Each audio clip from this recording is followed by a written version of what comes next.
live now, so people can come in, watch this. Let's see. Let me.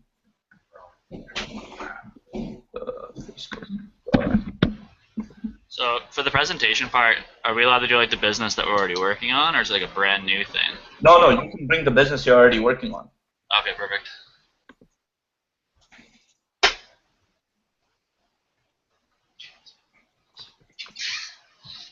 Hold on. The invite crashed for some people. I'm gonna resend it.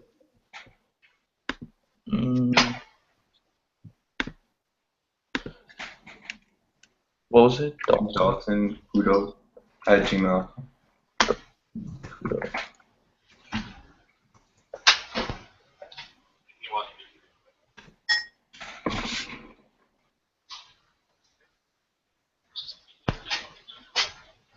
Want me in person this house, but like.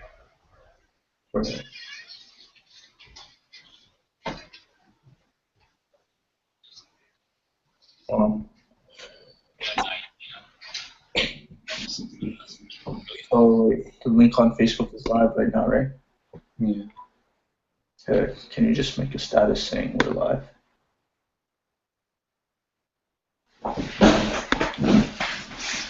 Okay, you're in. Are you with John? Alright, come tell John to check his Gmail and join the chat. Alright, see you soon. Bye. The broadcast is live. Yeah. Did you click it? Yeah, you did so. Alright, cool.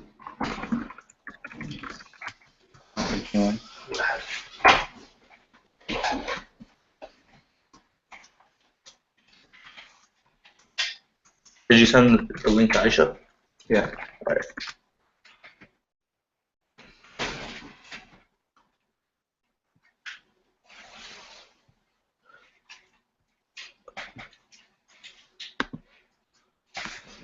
So did both of your teams present at KSE, or was it only you, Waji?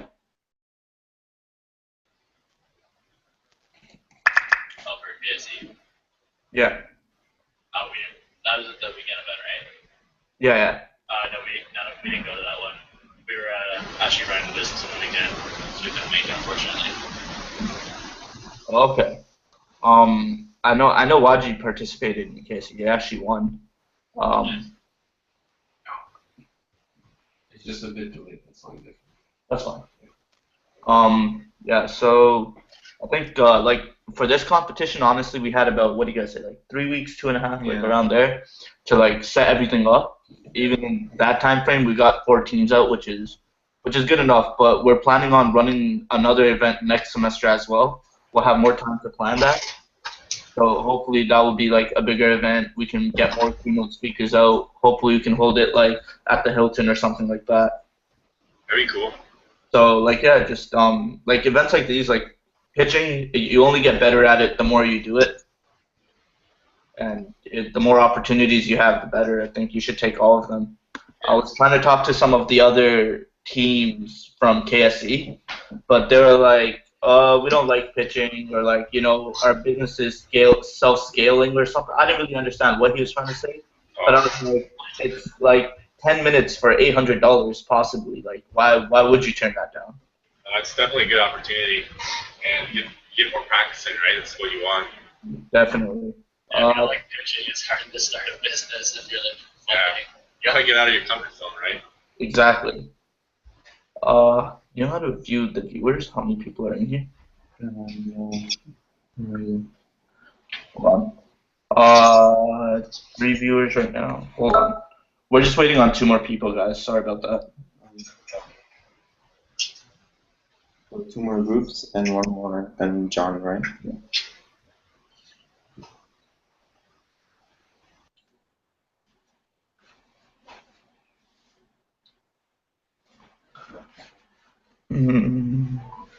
I don't really know how to. Hey, bro. Are you in the Google Hangout? Okay. How do I check the text? Hold on. Should be. Yeah. Video call it. Just join the video chat. Yeah. Yeah, just join the video chat. I sent the invite to your email.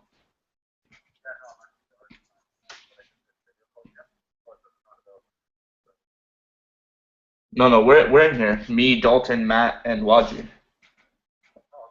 So yeah, just join the chat. Like, just video call it, and I think you'll be in here. Oh, I'll resend you an invite. We're in a new one. Hold on. Yeah. I'll resend you an invite. Give me a sec. All right. See ya. All right. Bye. So you guys know Jonathan, right? Mostly.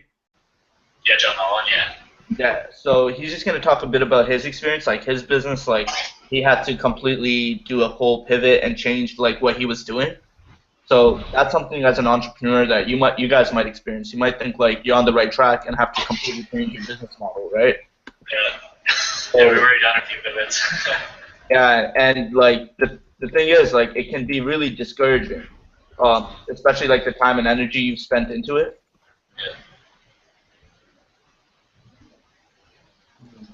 So yeah, John is great to like ask questions, advice, and he's always so willing to help. He's really supportive. Simon is someone who has been in high management positions. He's starting his own business right now. He has ran very successful Enactus projects for Niagara College. He does this one garden project that he's going to talk about, and it's a different side of entrepreneurship. It's a social side. So I think like with social media and everything, like how technology is growing, you can't just be about your bottom line. You have to incorporate everything that's going on in society today, like the trends as well, right? I think Dalton's in here. Oh, he left the chat.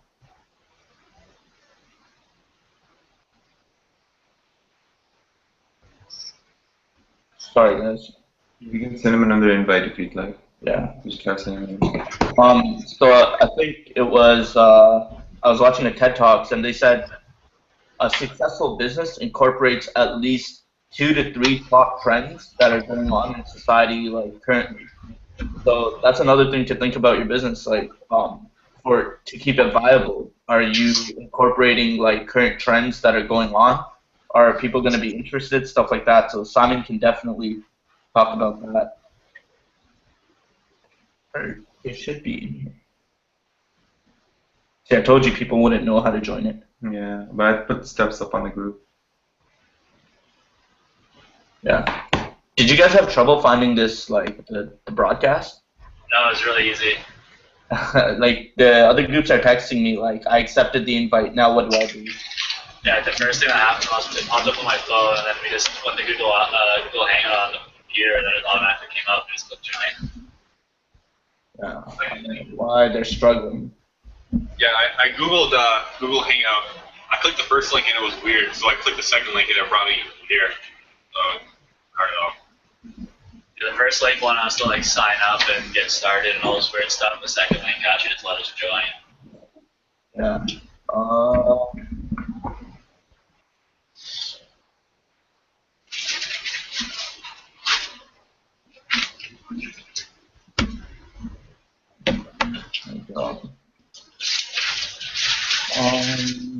Let's see.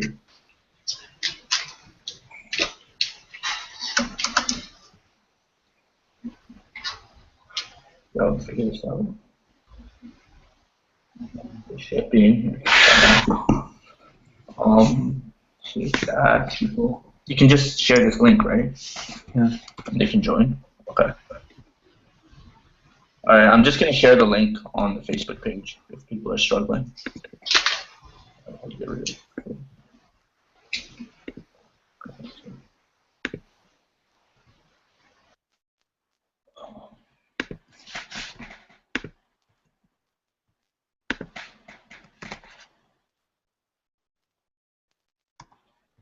That's the link, right? Yeah.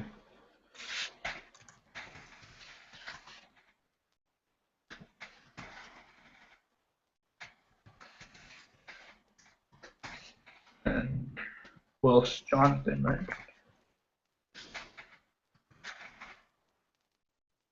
Yo, Omar, I'm gonna send you the link. Tell me if it works.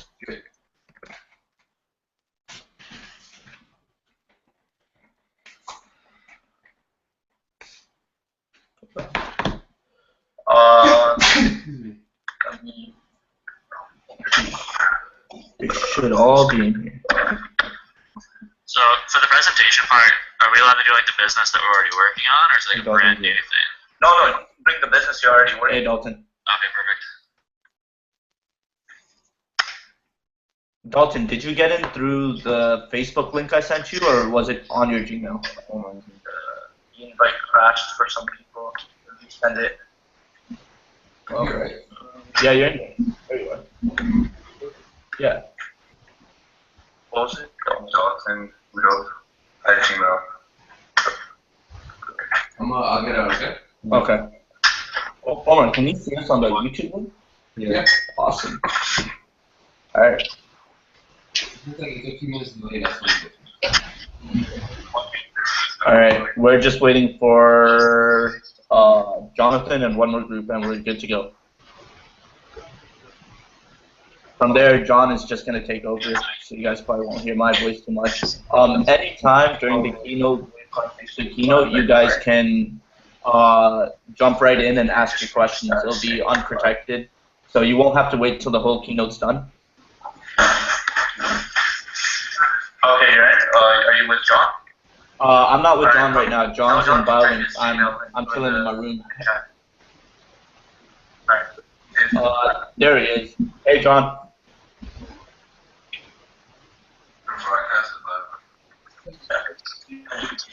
Stopped it working. Like we were thinking, like I'm looking. Hey guys. Hey, what's up, Jonathan? What's going on? So are we just? Well, how's it gonna work? Are we just waiting for people at 2:30? You guys just. yeah. I don't know where we're gonna go. Is it okay if we do this? A group to join in, and then the way I'm gonna have it go is, John, I'll have you talk a little bit about creating a business, why it's important, what you should target, everything we talked about, and then. Actually, before that, could you talk a little bit about your journey in entrepreneurship? Did present that at KSC, or was it only you, Wadji? It was only Wadji. Wait, sorry, say that again. This clap was something loud. No, it's between. Can you say that again? Hey, Wadji, we're having trouble hearing you. I'm going to mute it. I know Wadji participated. Yes, he actually won.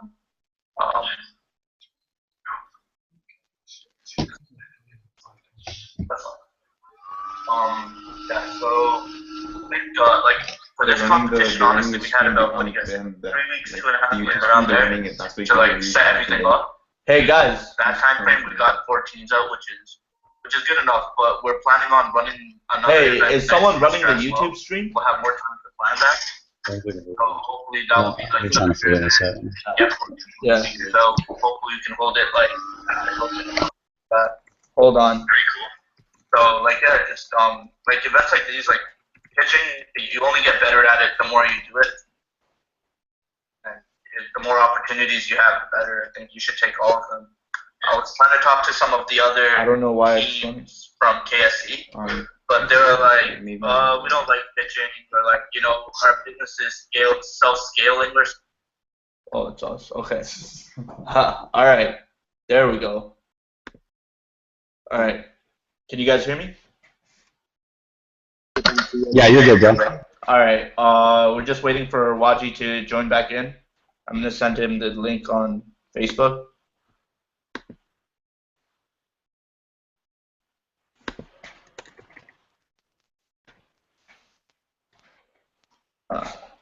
Hey, what's up with Harpreet and them? Did they click the link?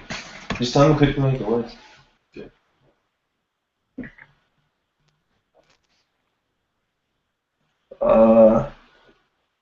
Yeah, we're just waiting for that one last group to come in. Use that or. I'm gonna turn this off. Yeah.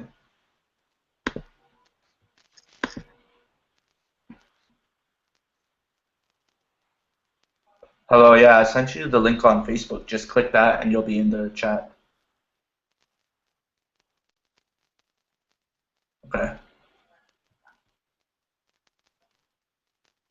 Okay, alright. Sounds good. Alright, bye. They got it? Yeah, they should get it in a minute. Okay. Alright, Wadji, let's just check your mic real quick. Nope.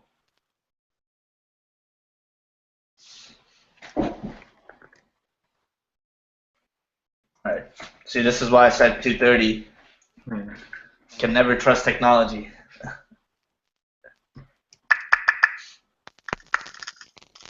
I think we should be able to hear him soon.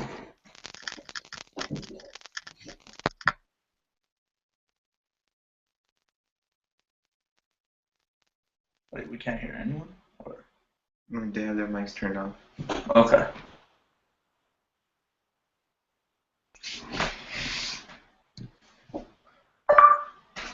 All right. John, is Simon with you? Yeah, Simon's with me, man.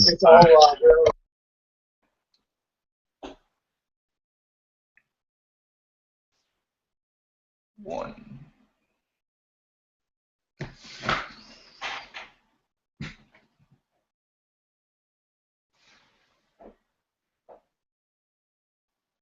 There we go. All right, we're just putting on Logic then. Hey, Harpreet. Hi. Where's Issy? She's in her room. Okay, you should tell her to come sit in your room. No, but she's like, oh my god, okay. Well, she'll need to hear this. Okay, wait, let me call her. She's in the next room. Yeah, but like, I don't want to move. All right, and Shubham's gonna be at your place by 2:40. That's what he said. Okay. Yeah. Why don't you turn this way to the lighting switch? Just put the laptop on. Put the laptop in the chair. Yeah. Well, the lighting's good right here. That's good.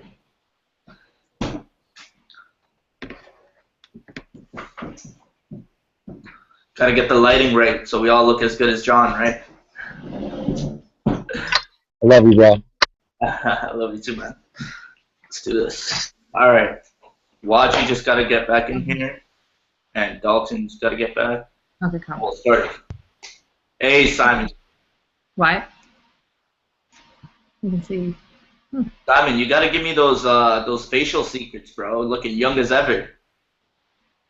Is that it? Yeah. Can they hear us? Yes. Oh. Hi. Hello. You can't. Yeah, you have to sit here. And close the door. Maggie was sleeping though. She was not. Yeah, changing Yep. things. So John and Simon, we have Harpreet and Issy. They've never done anything in entrepreneurship, so they're completely brand new to this. So which is exciting because that's the whole purpose of this event. Let's create new entrepreneurs, right? Yeah. Cool. Is this how many people are in this song? Right now, No, there or in general, like how many people are going to be in it, or? 12. So we have Okay. 12 people competing. Oh, cool. 14. Cool. All right. Wait for Dalton to get there. Did Waji leave again?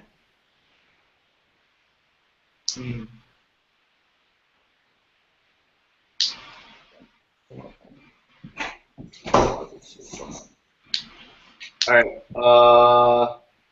Let's start in about 10. I think Waji's having technical difficulties. I'll be right back.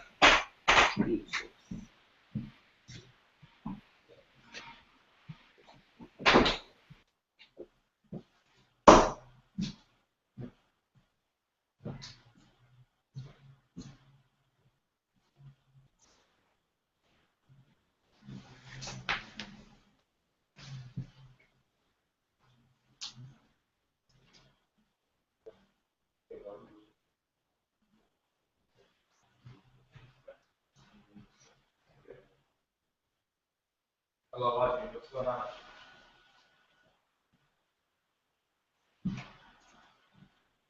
Okay. Yeah, so like, can you hear us? Okay, alright, yeah. Just, how long do you think it'll be?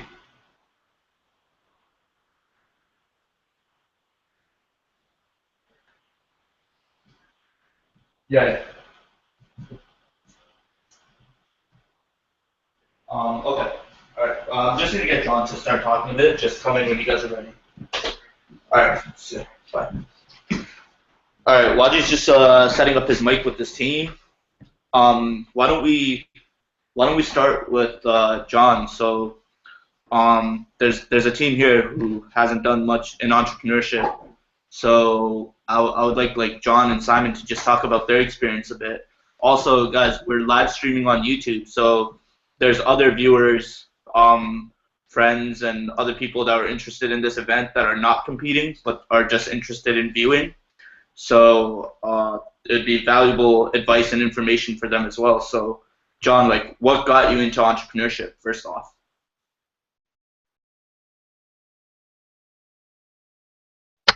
Sam, what'd you say? Sorry, man. We were having a conversation over here. I just had it muted. I said, like, what got you into entrepreneurship? So there's a team here that has not done anything entrepreneurship-wise, and there's a lot of viewers that are logging in through YouTube to view, like, our conversation. So just to give them insight on why you do it, what motivates you, stuff like that. Cool. And then, sorry, am I live now? Is everybody here? Yeah, just go. Cool. Perfect. Okay, so I'll just kind of move it over and then move back to you. Okay, so why do it, and then we'll get into after that. You want me to talk about the first steps as well, or do you want me to just talk for now about? What got you into it? And what cool. So what got me into it was, so I started. I was working at Investors Group. I'll give you guys a quick background on myself. My name is Jonathan Holland. I was working at Investors Group for about 8 months or so as a financial advisor type role. Realized I didn't like the advisory side because I saw them as more of salesmen than valuing businesses and the stuff that I wanted to do. So I decided to come to Brock University to be a finance major, finance geek over here. I love building models in Excel. And couldn't get a job as an investment bank. So I was applying for co-op positions, and none of them gave me interviews, despite the fact that I was president of the finance club and heavily involved in taking all these courses. So basically, the fact that I wasn't getting to where I wanted to, I had to do something about it, right? Because I'm not going to go work as a bank teller. Like, I just refused to do that. So I actually had a professor that was, he told me about a market. So you have $30 million of money that gets exchanged at Brock University every single year from the international students that came to study. I thought, wow, that's a pretty big chunk of money, $30 million. Imagine if you could just get a small chunk of that, you'd be doing fairly well. If you get 1%, you have $300,000 in revenue. So my passion started then. I was like, wow, okay, well, why don't I pursue an idea? I won an event at Brock called Monster Pitch. A couple of the dragons from Dragon's Den were there, so it was pretty exciting. That's what kicked it off, and now I know that I love building companies, because to be honest, like, I'll work 7 days a week, 16-hour days, so I don't have to work Monday to Friday 9 to 5. Like, I just don't want to work for anybody, period. I won't do it. Like, I just want to be my own boss and basically take my future in my own hands. And with entrepreneurship, that gives you that ability. Second to that, you learn a lot from trying to build a company. You have to learn all the different areas of how a business runs and the space that you're in. And to me, it's exciting because you get to grow faster than you would working a job. Because let's be honest, a lot of co-op positions, you're really just a stack of papers of a bunch of mindless work, and you just do it. You're not learning anything, right? Like, you don't grow as a person from that. So I would rather build a business and learn the business from that side of things than go work for somebody and a really slow path to growth, because there's no motivation then. I don't have any reason to get up in the morning if I'm doing mindless work like that. So for me, two things. It's I want to work for myself, so I have my own kind of freedom, and then I want to learn faster. I want to grow as a person as well. And with entrepreneurship, you can do that. That's good. Did you want So, like, that's what got you into it. So, talk a little bit about Currency X and, like, how you came up with that idea, because I think what a lot of people struggle with, like, they have great ideas, but they don't know, like, what idea to implement and where, right? Like, an idea you create, it can't be for everyone, so you have to target a certain market or a certain demographic, right? How did you go about that process? So to be honest with you, it's pretty funny, because about a year and a half ago now, I literally Googled when I first started, how do you build a Canadian company? Like, no idea what I'm doing, like, zero clue. And basically what you do is you just kind of start to grow and learn and know that there's programs out there to help you kind of build the business. Do you guys mind if, wait, should we go some more? Okay. Can you guys hear that in the background, or are you good? No, we're good. Everyone Okay, else. no, sorry, it's all good. I just thought, no, we're good. Okay, so yeah, so basically, like I Googled how do you build a company, no idea how to start it, and what I found is there's different programs out there that you can go through that help teach you how to do this. One of them that I swear to is the Mars program. Puts on a set of workshops, and I went through all of them from problem interviews and market validation to investor pitch. It teaches you how to build a company from like step one. That to me was the single most important learning that I have now to build a company. So that to me was one of the, I guess, biggest things. But what I learned was this. So the previous idea that I had to what I'm doing now was helping international students make tuition payments in all their home currencies. So if you lived over in India, you can pay for Brock University in your Chinese, sorry, wrong currency, Indian rupees, and we would help you do that by grouping currencies together, negotiating better exchange rates, and passing down those savings. So basically, building that business, what I learned is that it's very tough to validate my problem, right? The first thing you want to do with a company is figure out if it's an actual problem that you're solving. To me, that's the most important step, probably the one that matters the most in general. So basically, it was tough to speak with my market, right? They live in China, India, South Korea, all over. There's students that haven't came here yet, and I need to validate whether there is an actual problem sending money here and whether they'd like to save a little bit of money. There's a trust factor in it. So I kind of had to go through that. And I'll give you an even better example because previous to that. So do you know when you're cutting your nails and sometimes a little piece of that nail will go flying, across the room? So what I built, what I manufactured was this plastic tube that goes around your finger so that when you clip your nails, it'll keep that nail from shooting across the room. Nobody really cares if you think about it. That's what I learned. Like, who cares if the nail flies across the room? It doesn't really matter. Nobody's going to buy that product. So I went from that extreme end to helping international students with the tuition thing, and it was just too tough to speak with them and validate my idea, to what I'm building today. So now I've branched off from doing the tuition payments to doing peer-to-peer currency exchange. So if you have US dollars and I have Canadian, instead of going to your bank to have them exchange it, we'll swap the money between each other. So it's basically a marketplace for individuals to exchange currency when they need to. Up to 80% cheaper than traditional methods. You can do payments from any mobile device. All my customers today walk inside a bank to do a transfer. You can pick up your mobile phone with my company, send $200,000 to your Texas supplier. It's done, and 80% cheaper than the banks do it. So what I learned from that idea is that it's easier to talk with my market here in Canada. I just pick up the phone and call business owners, and I learn from them what they do on a day-to-day basis to do their currency exchanging and how to do that. So the whole point of this drawn-out story that I have for you guys here is that market validation is so important when you're building a company to start. And I believe that's the first thing you want to do. Make sure that when you speak with people, it's a pain point for them. They get emotional about it. They really need you to fix this problem. If you can cure cancer, you're going to have a lot of people emotionally attached to that problem, and that's a stronger problem to fight, and then the revenue will follow after that. And that's the most important thing, I think, when you're building a business.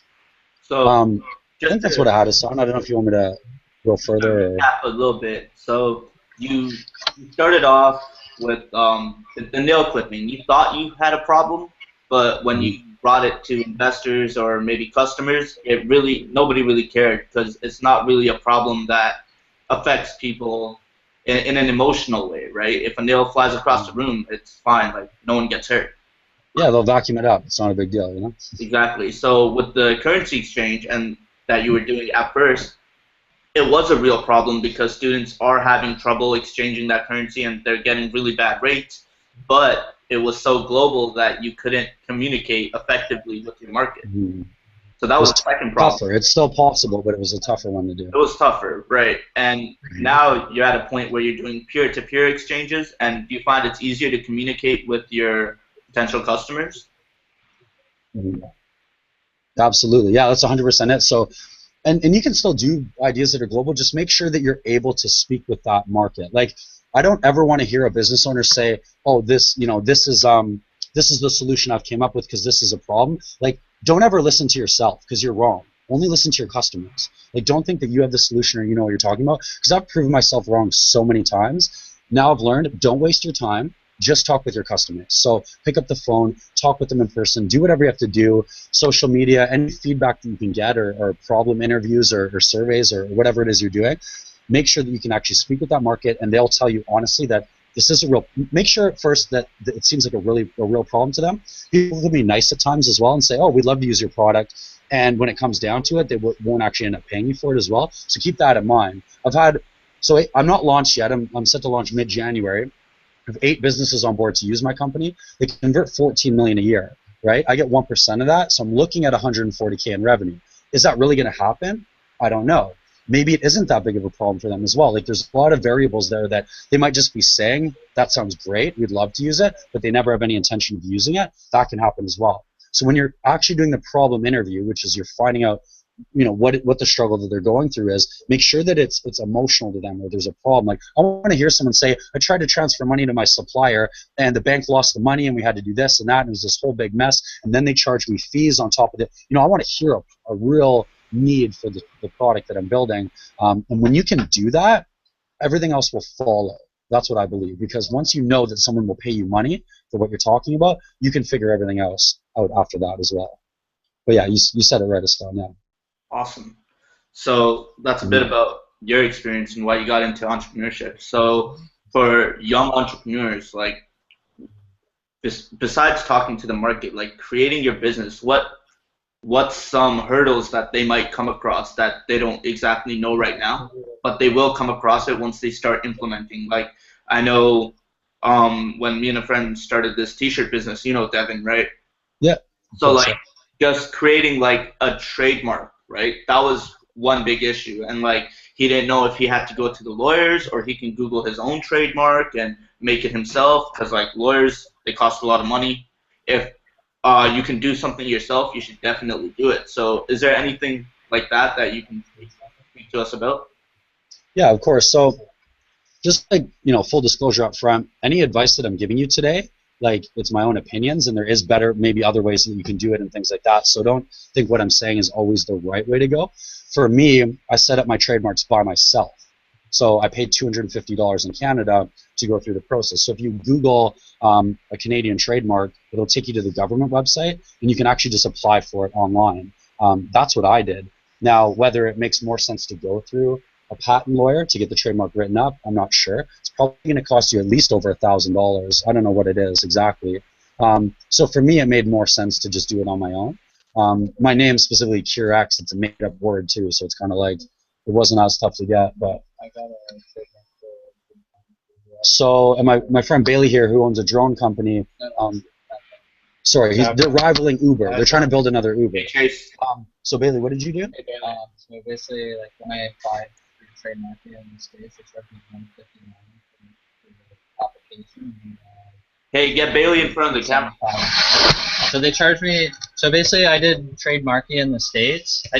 I went through the government website in Canada, which was much easier. It was $250, like Jonathan said. But in the States, if you were to do it, I did it through trademarking, and then that basically connected me with a trademark lawyer. And for each class, it's, I think, $159 or something, and then an extra $275 to file it through the government or something like that. So I just did one class to begin, my main class. And what is it like? What do you mean? It's like my company, like, it can be a transportation company, it can be a technology company. So there's different classes to like help cover that. So we just did the technology company, which basically links the drivers and passengers together. That was the main thing. Eventually, when it doesn't matter. Eventually, when that like when we get funding or whatever, we're gonna apply for all the different trademarks. So for the technology class, everything that business does under technology has to be under that trademark. And if you want to go to the transportation side, you need a completely different trademark. Yeah, so if it's just like a taxi company, if you're just referring it to as a taxi company, it'll be a different class from, like, say, a technology or like an app or something that will connect the driver. So yeah, so there's essentially different classes depending on the business. Though there might be one class for your business. So say for your business, like under your trademark, you have everything that you guys offer as a business, but down the line, like, your business model changes a bit. How is it easy to change your trademark, or once you have it, is that what it is? Well, I asked the guy, because I was like, okay, when I get funding, like, I want to buy in more of the trademarks or whatever. And he said, yeah, like, they just like, I'll just, because once you're set up with that lawyer, he'll do it quickly for you. Like it doesn't. It's not much of an effort. You just tell them what class you want or whatever, and they'll set that up for you. It's just the fee that you have to pay for each class that you do. Okay. So basically, what we can take away from that is, if you do have a business and it's a solid business model, and you've gotten some interest from customers, or just basically by doing a needs assessment, trademark is important because it encompasses everything you plan to do, right? Yeah, exactly. So like the reason I trademarked my business was because the name's like pretty much everything. TapCap is a brilliant name. Like it makes like it's catchy and it makes sense because people are essentially putting a tab on their cab. So I wanted to trademark that right away, and it also kind of forced me to keep pushing myself to because once I put that initial investment in it, I kind of want to continue doing it. I don't want to just spend $600, $500 or whatever and do it for nothing, right? Right. So it kind of pushed me to that investment pushed me to keep pushing myself forward. So, but yeah, it is important. If you think your name is what will have a big, I know TapCab is going to have a big contribution to people signing up for their service, just because people can remember it easily. Yeah, definitely catchy. There's a company that just got $250 million in funding to rival Uber. Their name is Carhu. I don't even know what it is. With a K too. Yeah, it's awful. And I'm just nobody's gonna ever remember that. Either change your name or these guys who invested $250 million are idiots. So and I'll speak to that because I'm opposite of Bailey in that one. That I don't really care what the name is. To me, it doesn't matter. You build your brand. Uber, what does that even mean? What does Uber mean? Yeah, Uber's I don't know what Uber means. Is that even a... The thing about Uber was they were the first, and it's a simple and easy name. Maybe that's it, though. They were first. That's a good point. But it's not just a name. There's multiple levels you can bring yourself, right? Not just based on Uber, everyone knows Uber. But it wasn't their name. Their name is catchy, sure. But they branded themselves. So their logo, they're easy to access. TapCab, you can brand themselves on the name. The point of this for the viewers is that sometimes you'll have differing opinions, but it's your own path, right? It's your own path that you want to take when you're building your company. Yeah, but I agree with Bailey on that with maybe paying for the service to learn a little bit more. For me, I kind of jumped into it, and it was fairly simple what I was doing. So it made sense for me to do the application on my own, spend the money. But maybe in Bailey's situation, you want to spend that extra money, take some classes, learn a little bit, and do it. Or you might want to just full out hire a patent lawyer, right, to do your trademark application for you, if you have the money or things like that, because it is a little bit pricier to do that. That shameless BioLinc plug. Very nice, Dalton. Yeah. Is there a way to sign that? I want to take a minute to see what Matt, Logie, and Harper have any comments or any questions about what they've heard. Does it make sense? Does it all not make sense? What do you guys think? Yeah, I'm open for questions, so. We'll start with Harper. What? I'm sorry, I didn't hear you. Yeah, so do you have any questions, based on what you've heard? Do you want to explain a bit about what idea you're bringing to the table? Okay, so we have a couple of ideas, but the one we talked about yesterday, I'm not in business, so I'm in public health. So there is a rise in pharmaceutical drugs, so prescription drugs and antipsychotics in our drinking water that is not being addressed today. It is an issue, but not a lot of people know about it. There are literature reviews that are out, but a lot of them are dated from before 2007, and quite a bit of literature review is coming out today. So we thought about an in-home water filter that would filter out residue and those prescription or pharmaceutical antipsychotic drugs from your water. Yeah, that's it. That was our idea. That's cool. That's a huge problem, actually. Yeah. I was talking to Harpreet about it yesterday. So at first we started with filtering the water straight from the source, so when it comes out the pipe. But I was watching Dragon's Den, and they said anything that involves the government getting involved, is gonna scare investors away. It's too slow. Yeah, and you're gonna get your money when your like kids are like 50. So then we made it more personalized and bring the filters into the home and attach it to the tap. But I think John can speak on this. Like, there's already filters in the market, right? So how do you differentiate yourself in a market that's already, it's been around? But there's not filters. Like, the only thing I want to say, there's not filters, I want to say, in the market that specifically filter for drugs and that residue. Okay. Yeah, that's interesting. So, like, from your perspective, like John and Simon, like, if you had a product like this, like, what would you be thinking? Well, I'm a little bit biased because, like, I don't care if it's bottled water or tap water, like, I know it's a problem, but I don't think about it. So I don't know if I would buy it personally, but I do know it's a problem. There's a big market out there that would purchase it. I have a hard time commenting on that one because I just drink out of the tap. Like, I don't really care. Right. So that's something that's just my opinion, though, right? I'm not a customer. That's it. There's tons of customers. Yeah, I'd say, in my opinion, if you ended up wanting to be able to market the idea properly, you end up having to give attention to the problem. You end up having to make people aware of the issue at hand. And I think it was 6 months ago, Ontario's drinking water, they ended up putting out a report showing how contaminated it is with different types of drugs, narcotics, cocaine, heroin, oxycontins.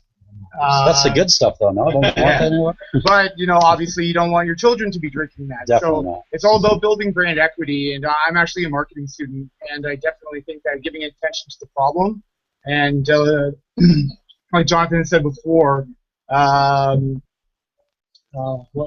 did you say before? I can't remember. It slipped my mind. But you definitely end up having to make people aware because it's all about. You were talking about talking to the customers. You end up having to understand them, and it's just you have to think about it like selling, like it's sales. You end up having to think about it not what's your concern, but what's in their mind and what's their concern. So whether it's their own personal health, the safety of their children, like these are ideas and ways that you can end up marketing your product properly to people by making the connection to the problem to the product. What is so what's the difference? This is like a Brita thing. So this thing won't take the drugs out, though. That's the point.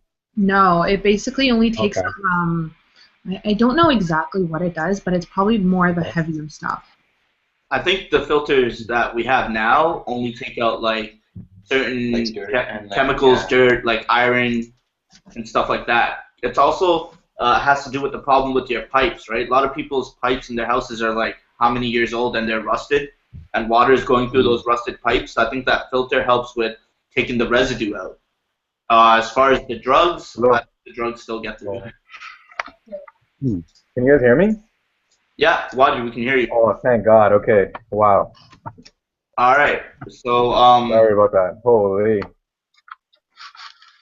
So yeah, we just had John talk a bit about his experience. I'm not sure how much of it you got. No, I got all of it. Yeah. Do you have any questions or any comments? No. I wanted to ask John, what do you think about, like, you said you're a big supporter of Mars, like a supporter of like young entrepreneurs and whatever. How did you use Mars? So do you think you could maybe turn up the microphone a bit or something? My laptop's pretty quiet. Okay. Give me 1 second. How do you type the question as well? Yeah, guys, you can type your question in as well.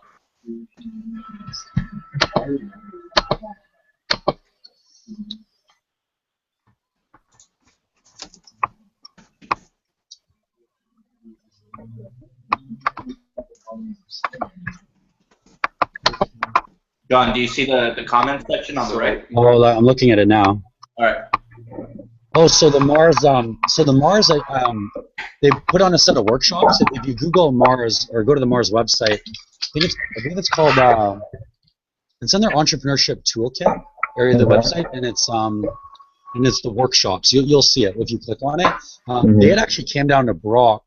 It would come on a Friday afternoon once a week for like a few weeks, and you would go through the different stages of the program.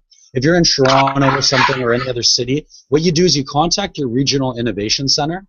Here it's Innovate Niagara, it'd be Mars Center in Toronto. So if you contact your local RIC, they'll tell you if it's available and if they do those sessions in the city you're in. I'm not sure where people are and stuff. That's why I'm speaking like this. And then you can go through the process. And if you are in Toronto, they have fast track and technical programs in that.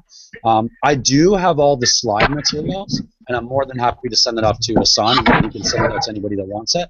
But I do suggest being in the actual classroom because they're very knowledgeable, and basically it taught me everything. It taught me how to validate an idea, take it to market, and sell it to investors. Type. Okay, cool. Thank you. Yeah, no problem. Hold on, guys. So with the question answer is like, who's asking the question? Unmute their mic, but then mute your mic so that it stays on the person talking. All right, that should be good. I don't know if Matt can hear us. Matt, can you hear us? He can hear you, but Yeah, you I can. can't hear what I just he's muted my saying. mic. Yeah, we'll go to Matt now for any questions or comments you might have. No, not really any questions right now. So I thank John for taking his time to give us some of his knowledge. Good to see you, buddy. Yeah, man. Absolutely. Thanks, dude. But yeah, it was really insightful hearing about your business and everything you've learned. So. Yeah, anytime. Absolutely. But no, not really any questions right this time. Just interesting to hear.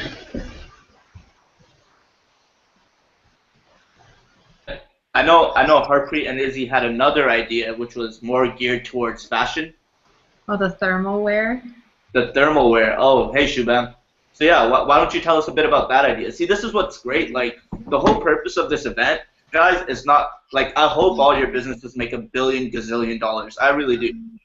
Right? But the whole purpose of this was, and I was sitting down with Glenn Stevens, who works out of Brock Consulting, and he was explaining how in 2008, 2009, like, the way our market crashed and people lost jobs, the only real viable way to get our economy going again was through entrepreneurship. People providing opportunities for themselves. Now, there's people like Harpreet, Izzy, Shubham, who have all these great ideas, Waji, Matt, all you guys, right? But what happens sometimes is these great ideas get lost because people don't have a toolkit to go to for entrepreneurship. They don't know how to build a team around themselves. They don't know how to delegate tasks, stuff like that. So an event like this where you can just spill your ideas out and get feedback is great because you have nothing to lose and you end up walking away with the toolkit to improve your idea and implement it, hopefully. So hopefully we go through this competition and, you know, you guys get a better understanding of what it's like to be an entrepreneur, but next time when we hold the competition again, your learning curve shortens and you're able to implement that idea even quicker. So I can speak to that too, Hassan, because it took me about a year and 2 months to learn how to build a money service business with doing the tuition payments idea. A year and 2 months. My current idea, it's been about 4 months, and I already have a chief technology officer with an alpha product, registered money service business, getting a bank account set up, existing customers, all that already within 4 months, right? Because my first idea just took me a while to learn what to do. And like I said, I sat down and Googled, you know, how do you build a Canadian company, right? And now I'm at a level where it's like, I know exactly what to do. I just start, you know? So I can definitely attest to that, right? It shortens the learning curve that you have. Definitely, and it only happens by doing, right?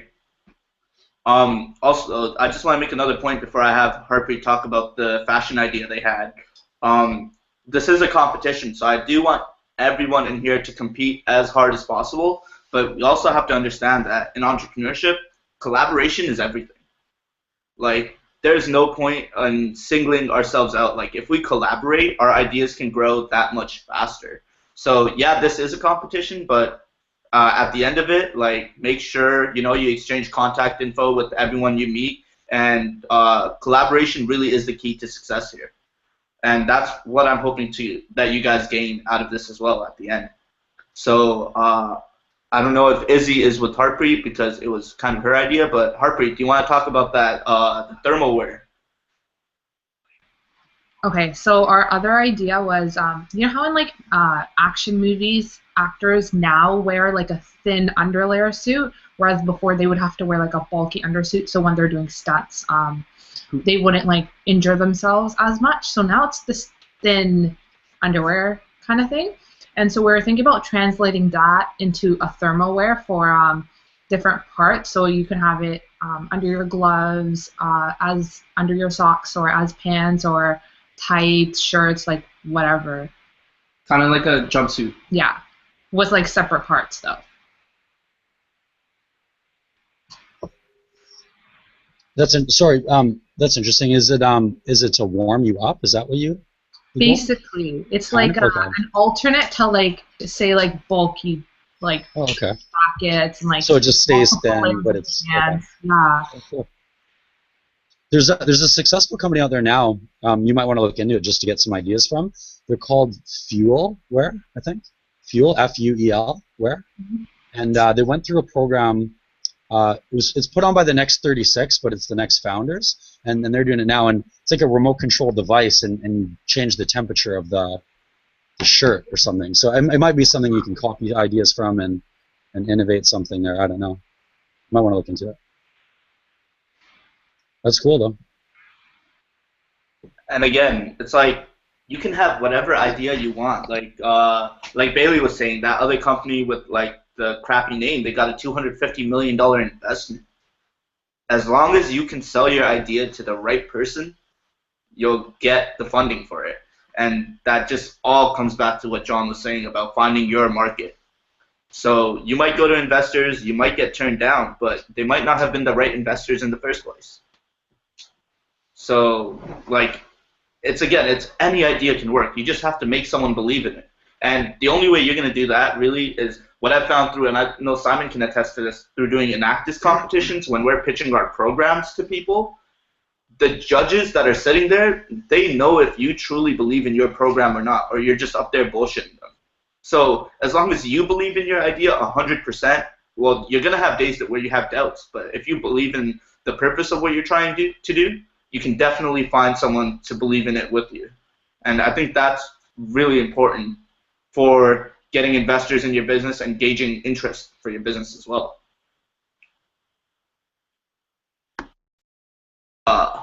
Mohammed also had a question for you, John. Yeah, John, I would like to ask you, what were some of your failures as an entrepreneur, and how did you overcome them?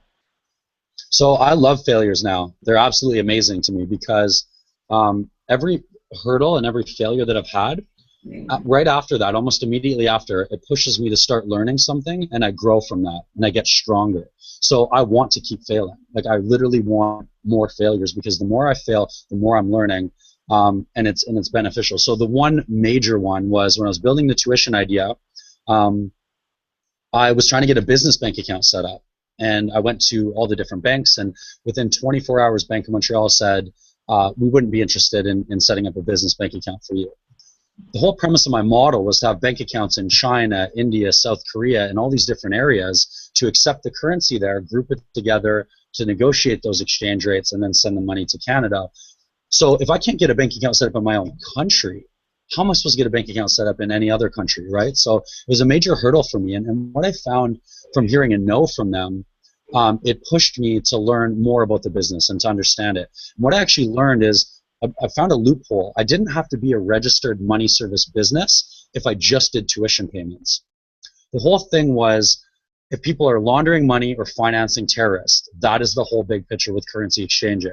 So what I learned was the fact that if I was only sending money to educational institutions in Canada, in probably not laundering money or financing terrorist groups if you're Brock University, probably not, right? So they didn't require me to register as a money service business, which in the bank size meant that since I wasn't a money service business, they didn't have to go through all the compliance work. So that was kind of a loophole that I learned after hearing a no from two different banks, Scotiabank and Bank of Montreal, when in my head right away when I first heard it, I was like, my idea's done. If I can't get a bank account set up, it's over. I won that award. It was awesome. I got a $10,000 grant, and now I'm going to fail and be a failure abroad, right? But what I did is I learned from that, and I kept growing. And then I met a competitor as well called Peer Transfer, and they did basically exactly what I was doing, and I learned everything about my company through them. So I love failures. I literally want to hit a hurdle. I'm actually worried right now. I haven't hit a hurdle in a long time. Something's got to happen. That's just what happens when you're building a business. So I can't wait for the next one because I'm going to learn something new. So that would be my answer to your question. Okay, thank you for your insight. All right. Does anyone else have any questions for John? I mean, you guys can ask questions as we go along. You can come back to John. Like, it's all good. I don't think, John, you're not going nowhere, right? No, me and Simon are using my computer, so I'll be here too. I'll just move it over to Simon. All right. Awesome. What about the marketing aspect? And I would like Simon to touch on it a bit more, but what do you think about that, John? Like, marketing your business. Where do you start? Do you just, like, is social media presence really important, or are you more face-to-face, person-to-person marketing? Are you asking me the question, Hassan, or was that Simon? I'm asking you. Oh, okay. So in my experience, what I've learned now, especially for my type of business, so there's a large trust factor when you're dealing with money. So what I've learned is that the best way to reach these businesses is through word of mouth, always. But there's ways nowadays with technology to scale that aspect of it, to scale word of mouth.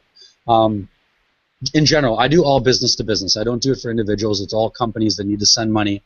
I think it says the stats something like 92% of all B2B sales is from word of mouth, from referrals and different things. So in my mind, providing value to your customers and to and potential customers is the most important thing. Whether that's through content on social media, whether it's incentive programs, loyalty programs. I've actually embedded something never seen before in currency exchange, where I provide a 10% royalty of all sales in perpetuity for any individual that refers a business to me. So if you have a rich uncle that owns a company and you get the rich uncle to use Curex, to use my company, you get 10%, all the sales that we bring in from that business, we give you a 10% royalty of those sales forever. So in theory, if you're working for a big firm or multiple companies, and you build a book of business of, let's say, they convert $100 million a year. Sounds like a big number, but in business, they do this, they frequently exchange quite a bit of money. Within 2 weeks, I was able to land 14 million in potential conversion money. So it's not as big as makes it sound.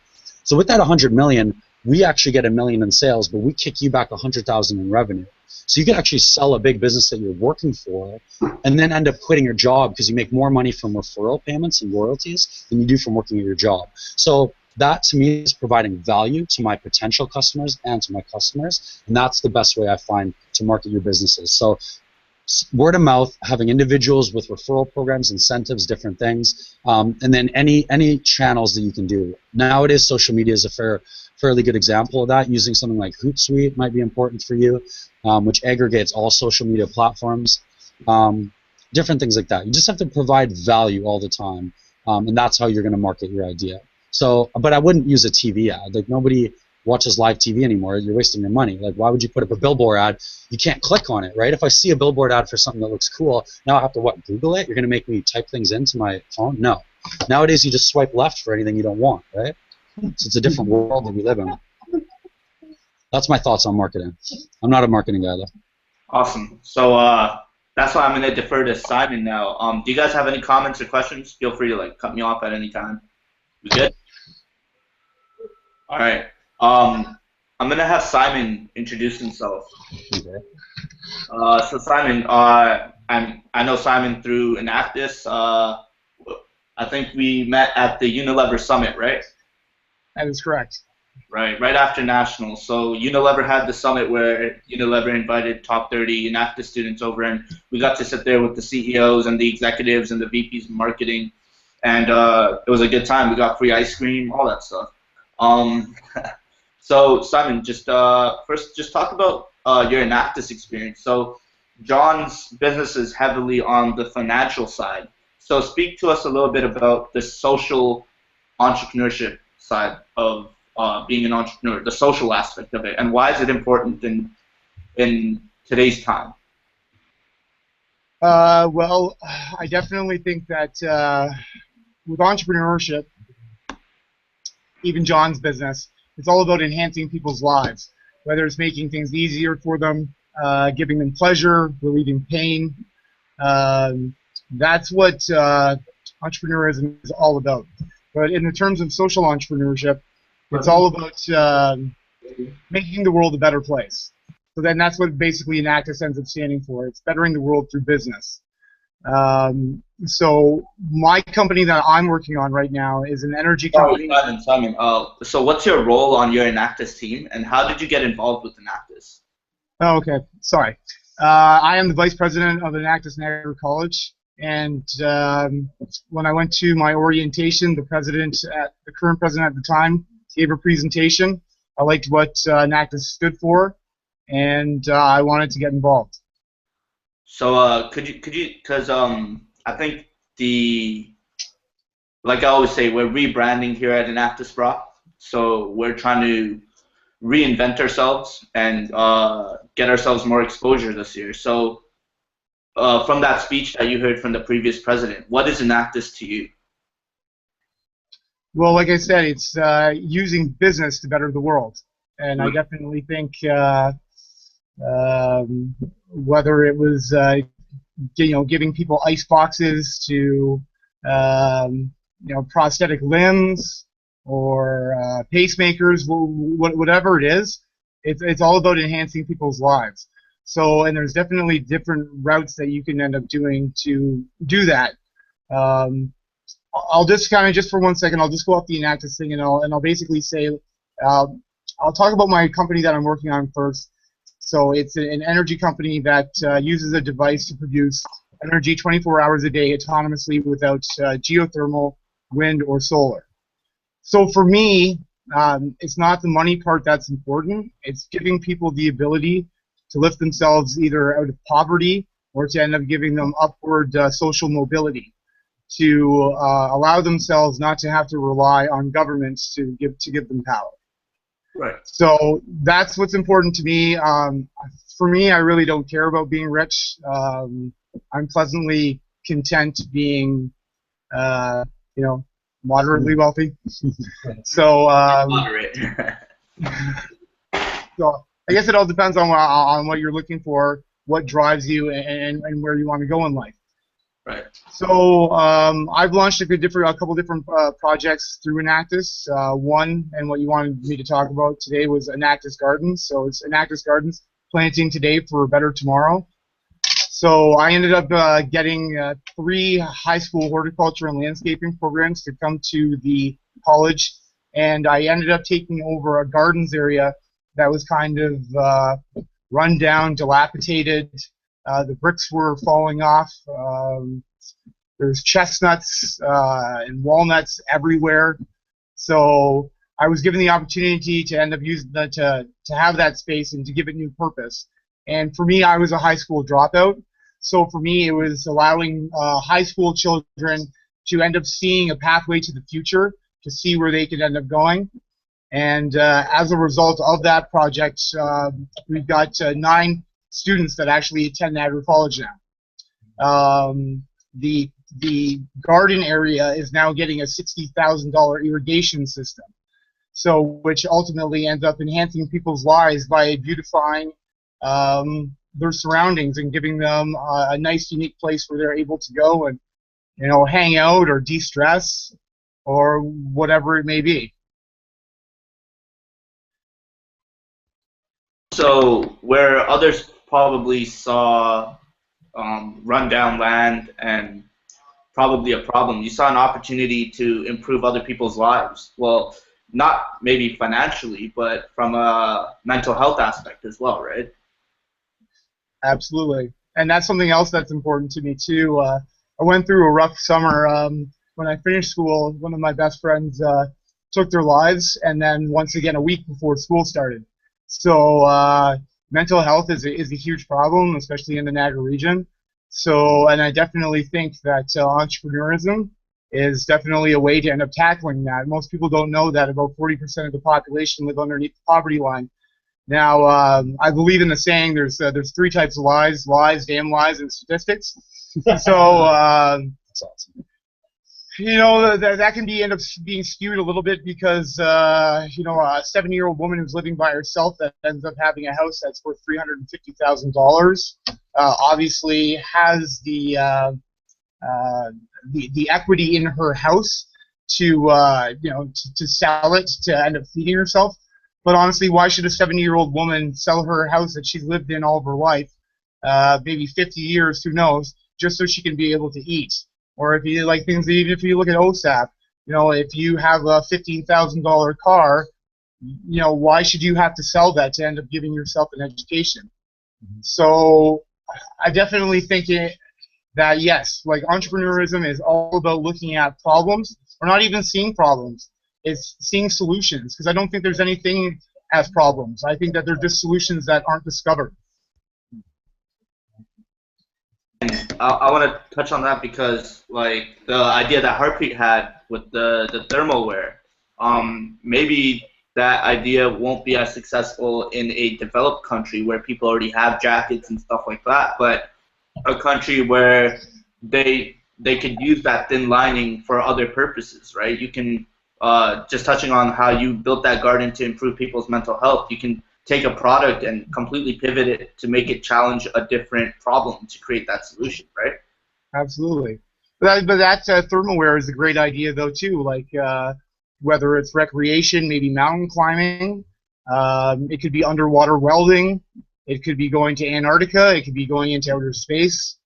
And like it doesn't matter. It could end up being, you know, for someone who just wants to go outside and comfortably shovel their driveway. You know, these are all opportunities for you know, like a great idea. So I just want you to talk a bit about like how John did with your experience with entrepreneurship, why you got into it, what started you off, and how has your journey been? Sorry, say that again.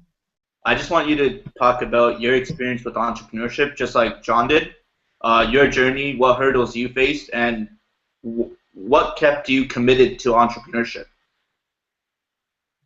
Well, once again, like I said, I really don't care about being rich, but they say that you'll never get rich by working for someone else. And I think it's just not that, though. It's being satisfied with your life and knowing that you're able to tackle problems and accomplish goals and build your life. I'm a firm believer that you know, life can be eternal because you can end up building something so big with your life that people will remember you forever.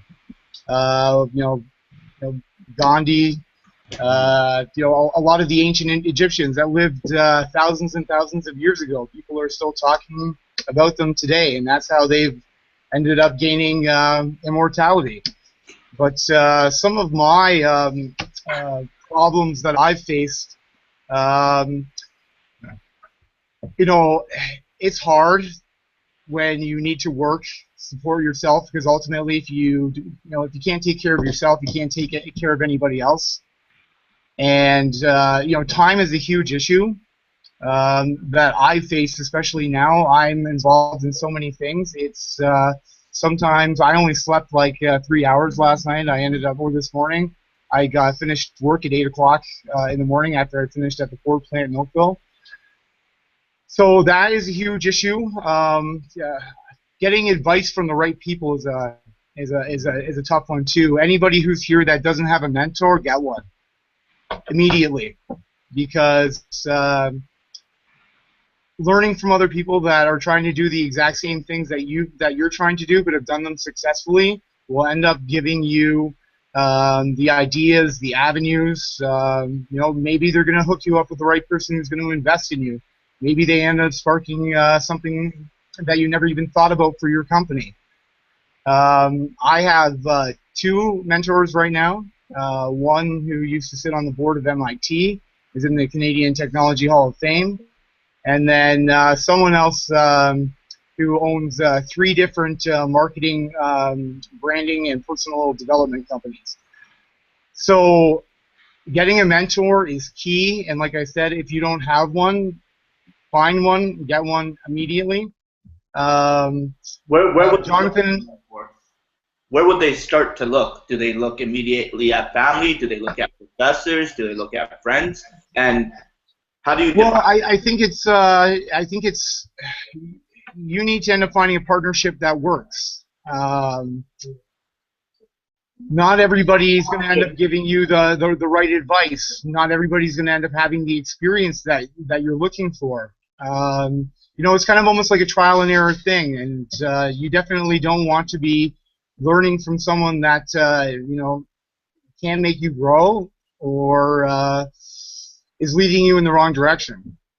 So that ultimately is key, because I think as humans, when it comes to ideas, two heads are better than one, definitely. But it's definitely always good to learn from someone else and gain their experience, or even if it's self-reflection, because trial and error in Confucianism is like the least noblest way to learn. So reflection, getting advice from other people, and then it should be your own personal experience. So definitely, like I said, everybody should end up going out and getting a mentor. But other experiences that I've ended up having, and I mentioned bad advice. Someone had, I wanted to create a 3D printing company a few years ago, and someone told me that 3D printing technology wasn't going anywhere, and I ended up kind of ended up taking their advice to heart, to my own, well, no, I wouldn't say demise, but it was something I was very passionate about and something that I would really like to get into again. The kickoff weekend that was just here at Brock, I had the fortunate experience of listening to Dr. Julie Wong, who was the doctor responsible for putting the first 3D printer into space. And I met her, talked to her. She said that she was interested in mentoring me, and gave me her business card, and I have been into contact with her. So once again, like it all depends on what you're looking for from a mentor, and if you end up thinking is going to be a right fit for you. Another tip that I can end up giving you with my experiences with being an entrepreneur is, like Jonathan talked about, like Mars. I ended up going to OCE Discoveries, which is the Ontario Centres of Excellence Discovery Conference in Toronto. We were getting access to angel investors, people who work on getting you grants. We're talking to thousands of students with ideas or stuff that they've already made. These two girls that were in the University of Toronto had built this wind shelter for beaches, for people who were out taking a walk and ended up wanting to be warm, and give them a break from the cold. I ended up giving them about 50 new ideas for their product that they hadn't even thought about. So the Futurepreneur that is through the KEG in St. Catharines. You have is it the St. Catharines? Is it the Niagara Enterprise Center? Innovate Niagara, or no, that's the Enterprise Center. I don't know if you've heard about it or not. Yeah. There's all these great avenues for you and tools at your disposal, and you should actively be going out and researching them. I mentioned grants. Grants are huge too. Make sure that if you're thinking about an idea, that you proactively end up going out and trying to find every single grant that you can find. After I ended up going to OCE Discovery, I ended up going to a grant page that someone had recommended to me. And my sister and her husband own a metal fabricating company, and they ended up moving from Oakville to Waterdown. And I ended up finding a grant that could have ended up saving them about $75,000 from going into a new facility to help their production capabilities, buying new machinery, and the cost of transportation. Because let me tell you, it's bad enough helping somebody move from an apartment to an apartment or house to house. Try moving 75 tons of metal fabricating equipment. It's not very, it's not a good experience. So yeah, definitely end up looking for grants, because there is tons and tons and tons of avenues and outlets to end up helping you grow. We were talking about 43 North when I first got here. That's in Buffalo. The winner every year, it's a pitch competition where the winner wins $1 million. It's part of what's known as the Buffalo Billion that was guaranteed to New York State by Governor Cuomo, and it's open to Canadians. They want to create a technology corridor from Toronto to Buffalo. So yeah, never give up is another one. definitely, and like I said, like you have to be able to take care of yourself before you can take care of anybody else. So make sure that you're getting enough sleep. Unfortunately, I might sleep on Sunday. Who knows? But that you're exercising regularly, eating well, because strong body, strong mind. You can definitely end up wearing yourself out so thin that you can get sick. You can die.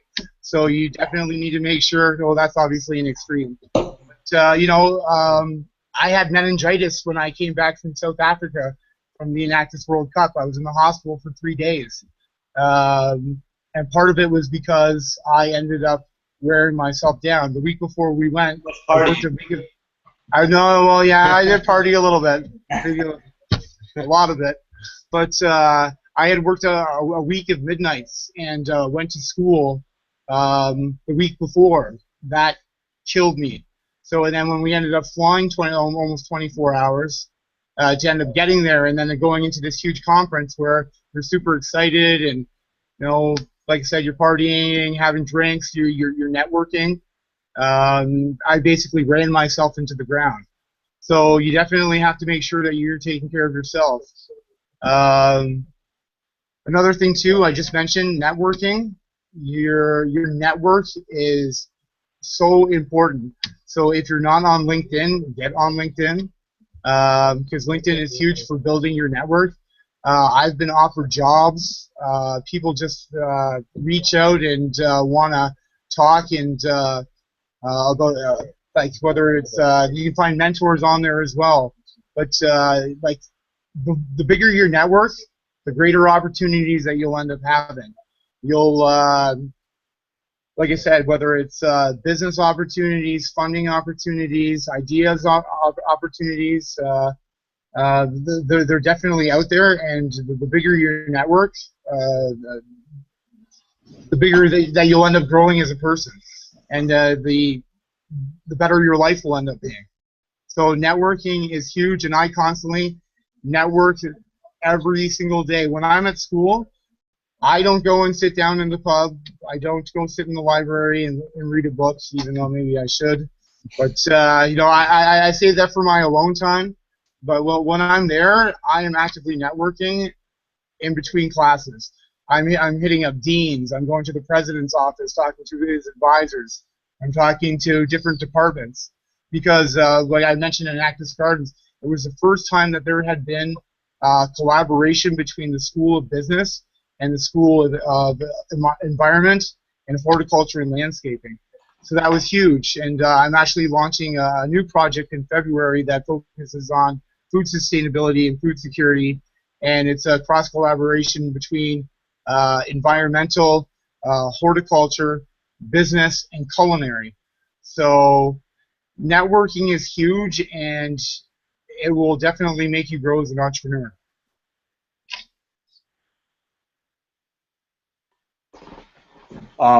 Let's take a minute. Does anybody have any questions, comments for Simon? Anything at all? Okay. Simon, I just want to touch on 2 things that you said. One was finding a mentor and the time constraint you face every day, right? I think if you combine those 2, you can. It's really beneficial because finding a mentor, what that does, someone that's already done what you're trying to do. So, like for example, like if you're trying to learn how to play soccer and you find someone who's in a rep league or who has played in the championship league, what that will do for you is it'll shorten your learning curve. It'll shorten the time it takes for you to master that skill. So finding a mentor that's in the industry you're in, that's already done kind of what you're trying to do and works around what you're trying to do, I think will help you with the time constraint that entrepreneurs face every day, because it'll allow you to get to where you're trying to go quicker. What do you think about that, Simon? No, that is honestly, yeah, that's great because that's totally true. It will help you get you to where you need to be in your life faster. And this is what Jonathan and myself are doing for you right now. We're mentoring you and giving you advice. So whether it's whether it's in this format or it's personal, people are out there that want to help you and help you grow and help you bring your life to where it wants to be, because it's a reward for them too. And I definitely think in the things that I've done with my life that helping people ends up growing you, helping you grow as a person more. It gives you greater satisfaction if you're helping people, taking them underneath your wing and helping them grow as a person. Yeah, definitely, I agree. So Simon will be judging tomorrow. So, what are you looking for tomorrow, Simon? What do you hope to see from our young entrepreneurs? I'm looking forward to hopefully seeing some, great ideas that will end up making the world a better place. Whether it's, they talked about TabCab.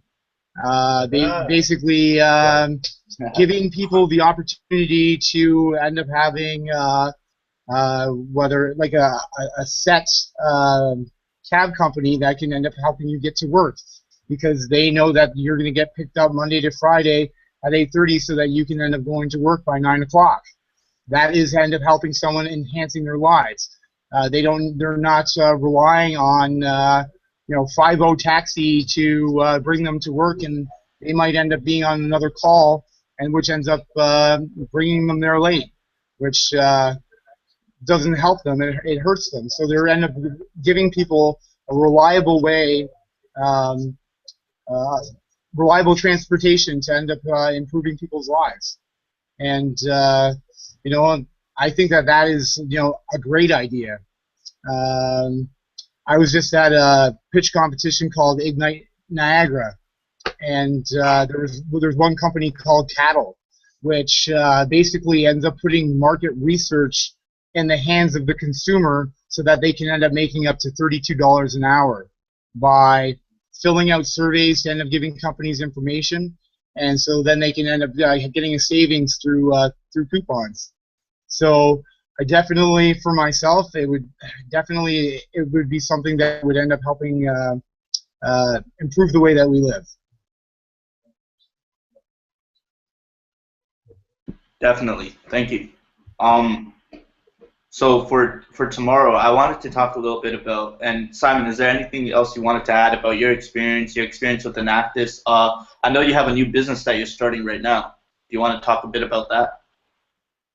Well, I pretty much talked about it. Right now, it's someone asked me the other day to tell them what it was exactly, and I can't. I have 2 partners. Okay. Disclosure agreements. So, like I said, it's a device that ends up producing electricity 24 hours a day, autonomously, without solar, wind, or geothermal. And for me, it's not so much about me making money. It's about giving people the opportunity to get upward social mobility by not relying on the government to produce for them. Because paying hundreds of dollars for electricity when you can end up spending hundreds of dollars to have a device that will produce it for you, it's an investment in your life, and ultimately will end up getting you where you need to be, and will help alleviate some of the financial issues that we all face, especially if you're a student. A lot of students end up going, it's, do I pay my rent? Do I pay my car insurance? Or do I eat? What am I not going to be able to do this month? Obviously depending on how well off you are.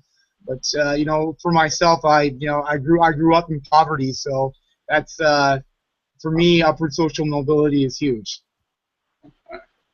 Yeah. Omar has a question for you, but before that, I'm going to do a shameless Enactus plug, because we have a lot of viewers on the YouTube channel too right now. So, Simon, from your perspective, why should these young entrepreneurs that are here today and the ones that are viewing, why should they join Enactus or any club like Enactus? What's the purpose? Well, I'm wearing my Enactus jacket right now. Shameless plugs. So Enactus.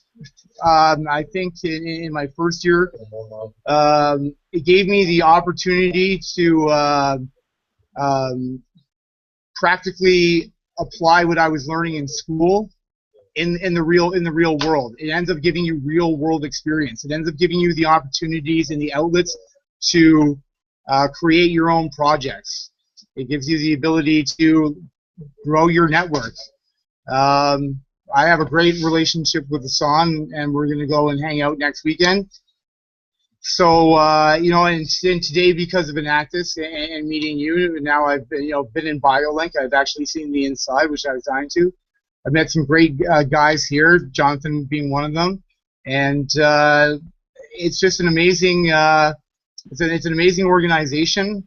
It's given me so many opportunities, like to go to South Africa for a week, to end up going and meeting people from 36 countries in the world. It was probably I have traveled all over the world. I backpacked Southeast Asia, South America. I've been to Japan. But honestly, I can honestly say that the Enactus World Cup was probably one of the greatest times of my life.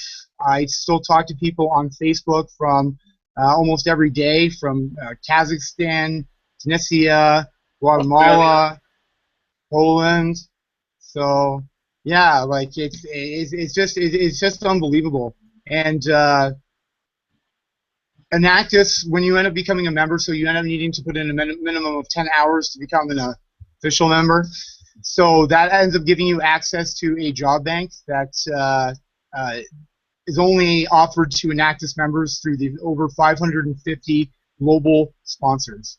Hassan ended up mentioning Unilever, which is one of the largest companies in the world, supplies products to over 2.5 people globally. When we were there, some of the great training sessions that we had helped me grow as a person. That's where I met Hassan. I met people from all across Canada, which I had the great opportunity of seeing again at the World Cup. And they have programs too.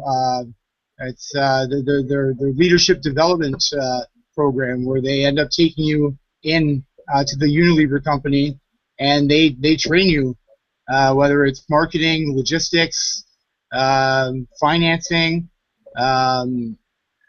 There is so many opportunities. It is crazy. It's definitely a unique organization, and I have grown so much more as a person, and I am more well-rounded for being part of it. So it's just unbelievable, and I definitely recommend to anybody on here to join Enactus. It's definitely enhanced my life. I couldn't agree more. Before Omar asks this question, I'm going to say one more thing. Simon touched on grant writing. So, like, go for all the grants that you can, but also to get grants, like, you have to be able to explain what your idea is and make someone believe in it. There's actually someone at Brock who is really good with that, and her name is Gillian Kemp. I'll type it in the chat. So I got introduced to Gillian when I was running the Financial Literacy Initiative, and what we were trying to do was, instead of going to the youth shelter, we were trying to create our own shelter, but the idea didn't pan out exactly how we wanted. But through Gillian, I learned how to convince people to give me money for things that I wanted to do, and that's a skill I think every entrepreneur should have, because you can't fund everything yourself. You have to get people interested in what you're doing. And to give you a couple of examples, like my trip to South Africa was completely paid through Busu, because I had them believe in the idea of Enactus and the benefit Enactus could get and benefit Brock could get through this trip. So I got to go to South Africa for a week for free by doing a simple presentation on how much it's going to cost and the benefit that Brock's going to get from my trip. This event here, like, again, it was a whole grant writing process to get the money for this event. So I think that's a really important skill that you guys should all focus on to help enhance your business and help you get to where you're going quicker, because that's what it's all about. You want to get to where you're going as quick as possible. And not techniques, but skills like that are really important to have. So I think before you invest in your business, invest in yourself, and that will go a long way. That's just my little thing. You guys can go check out Gillian Kemp. Google her. Her office is somewhere in Taro. She's very inviting. Walk her into her office, say hello, introduce yourself, and maintain that relationship with her. And she can give you some great ideas about your business. Like, she does social entrepreneurship, so she runs a lot of not-for-profits and she helps them get a lot of money. So just by communicating with her and brainstorming with her, it will probably change your perspective on what you're doing. I know it definitely did for us. Yeah, I'm gonna let Omar ask a Well, question. I'm just going to say one thing before we go to Omar, though. I just wanted to say, though, too, it's when Jonathan ended up saying that was talking about failure. Sometimes with being an entrepreneur, I believe that happiness is the enemy, because if you're content, it doesn't give you drive. Be hard on yourself and to give yourself drive. But remember, you're only as awesome as you think you are. And if you believe in what you're doing, because I ended up having to give a presentation and got my trip to South Africa for free as well. If I didn't believe in what I was doing, then they probably would have been like, there's no way we're sending this guy to South Africa. Because you need to sell yourself every single day. Everyone is constantly selling themselves. You need to be strong. You need to be confident as an individual, and being well-rounded as a person will definitely get you there, especially if you exercise. So I definitely recommend to everybody, if you want to be a strong entrepreneur, that incorporate some exercise in your life, because it definitely boosts your confidence. So what's up, Omar? Yeah, hey Simon, thanks for your time today. Just quickly, I want to touch on your pitching experience. So for tomorrow, could you touch maybe on some of what the group should be brainstorming to get their ideas rolling, and some key concepts that need to be included for their pitch tomorrow? Well, with sales, you need to almost give people a step-by-step process, because I can end up, I can tell you about these guys can tell you about TabCab. Jonathan can tell you about Curex. I can tell you about my energy projects, but if I don't bring you step by step to make you understand it, because it's making other people understand what you're trying to do, and if things get lost in translation, then you're never going to be able to pitch your idea properly. You need to walk the judges through your business, your ideas, how it's going to affect people, why people are going to want it, what the purpose of it is, the financials, who's involved, having a business plan for your idea is huge. So especially if you end up getting to larger pitch competitions like 43 North. Like I said, the top prize is $1 million. They give I do believe that they end up giving 4 second place prizes of $250,000, and 8 third place prizes of $125,000, and then end up giving you the space in 43 North for a year. So if you don't believe in what you're doing, if you can't sell yourself and you can't sell your idea by bringing people along, and whether it's I like to say it's the sales funnel. You end up having to bring people down till eventually the idea comes through and they can understand it and they think that it makes sense, and that will end up making you successful at pitching. Mm-hmm. So in the sense of becoming, as you said, a salesman in a way, so not everyone's born as a salesperson. So how can you sort of teach yourself skills or develop the ideas that you need to be able to sort of put on that costume as a salesperson? Okay, well, first, like I said, you end up needing to be confident. I'm actually doing a case competition called the Ontario Colleges Marketing Competition at the end of November, where I'm doing prospect pitching. So it's myself and my partner are pitching. They give us a case. We have a half an hour to go through it, and then we get 15 minutes for a presentation, and then a 5-minute question period where at the end we have to close. So the steps for selling are basically let people warm up to you, like be funny, break the ice, break the tension, and then ask people questions. so that you can understand, and Jonathan had mentioned it before, you end up having to understand what the people that you're dealing with, what they want. Because it's not about what you want. You're trying to give these people something, so it's about what they want.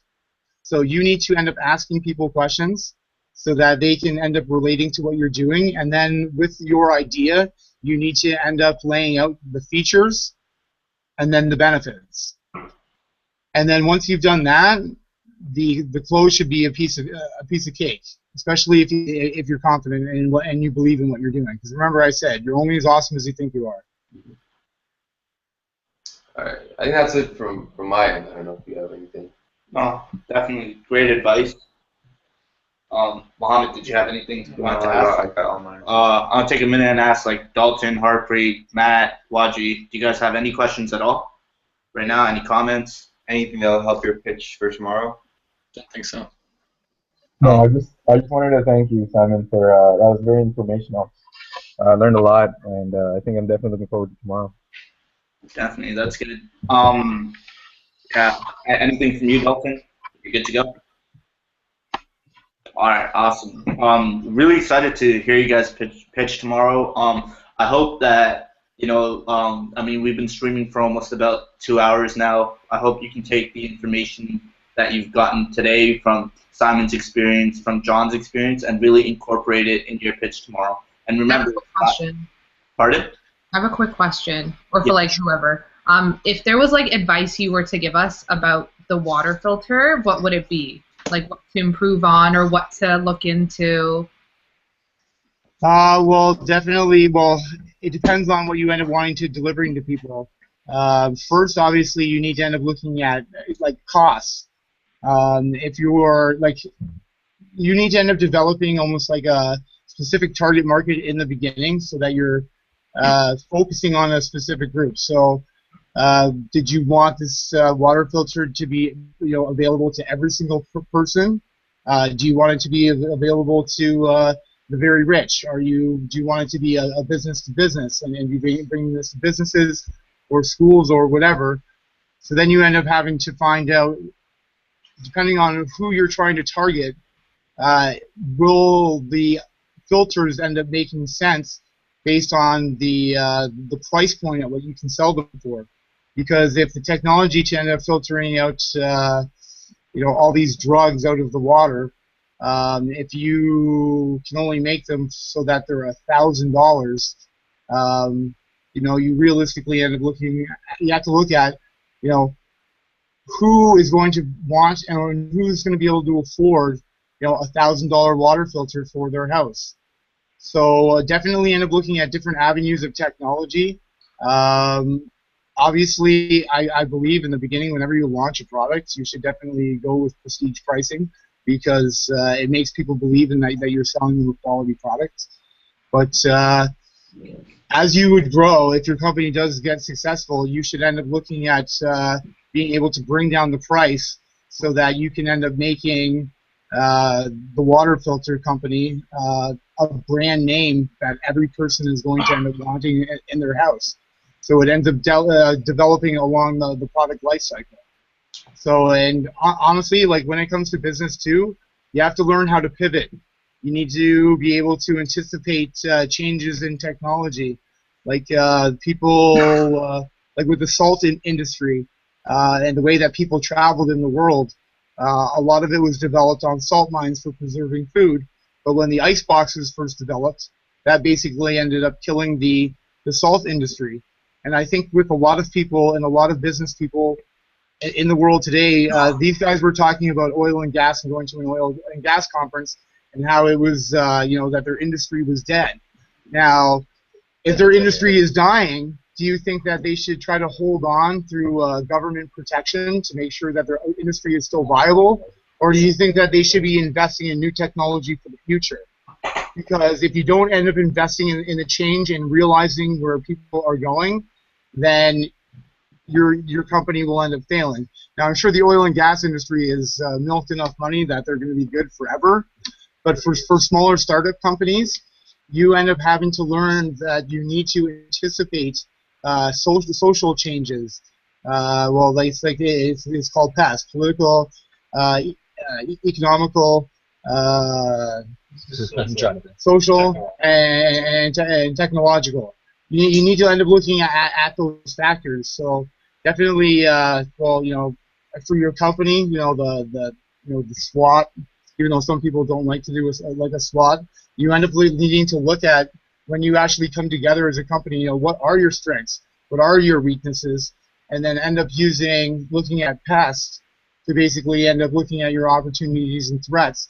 So you can not be stagnant as a company, so that you can see where the opportunities are for the future, so you can end up bringing yourself along and being where you need to be to make your company still viable in the industry that your product or your service is in. I got one thing to add too. Tell a story. Like, I want to hear how many people are growing a third eye because they're drinking normal water. Like, tell me a story so that it captivates me and makes me want to buy it. Because right now, tap water's fine. I don't need bottled water. I don't care. Like, so you want to make sure that you can get that point across in a way that's interesting to most people, right? And so if you do that well, I think that you'll still be successful in it. And yeah, and as Simon said, like, be ready for pivots. Maybe you end up making like kind of like what this Brita thing did, and it helps kids over in Africa fill up water out of the brown stream near their house or whatever, and then they can drink clean water. I think someone actually does that. Life straw. So that is out there, but like things like that might need to pivot to end up making money with it or whatever. But that was my thought. Yeah, I just want to add on to what Jonathan said. In terms of who you market this to, like you said, tap water's fine. People might not buy that. They need the drugs out of their water, right, for a certain cost. But maybe a certain village out in Africa or another third world country needs that filter just to get clean water. I know UNICEF has this like syringe kind of filter that they gave out to a village, and that you can go into they can go into puddles and put that syringe in, suck up the water, and it filters out. Yeah, it filters out all the dirt. So really look at your audience and really look at the fact about telling a story, and the story should really, this is an extreme, but if they don't have this product, they might die, right? To take it to that extreme. So like you're really solving a problem that if your product did not exist, people might lose their livelihoods. So tell a story from that aspect, bring an emotional aspect into it. I want to see some tears in Simon's eyes tomorrow.